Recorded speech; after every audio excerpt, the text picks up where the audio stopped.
ምንድነው የሚያስመጥሽ? ቆይ ለምንድነው ሰላሚን ማትሰጡ? ያንቺ ሰላምኛ ጋር ምን ይሰራል? ዴቭ መቀለድህን አቁመ በትክክል አውራኝ።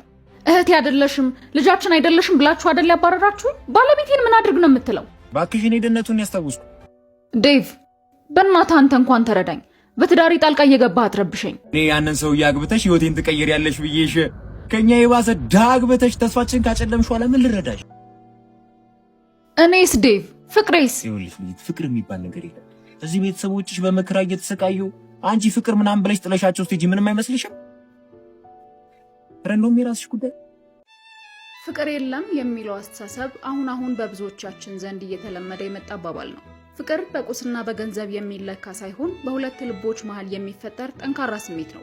ከቅርብ ጊዜ ወዲህ ግን በተለይ ቤተሰቦች ከፍቅር ይልቅ ለገንዘብ ቅድሚያ እንድንሰጥ የሚያደርጉ የተለያዩ አስተያየትና መስፈርቶችን ሲያቀርቡ እያየን ነው። እኔ ከሁሉም መዋደድና መፋቀር ይቀድማል ባይ ነኝ። እናንተ ሐሳባችሁን ኮሜንት ላይ አስቀምጡ።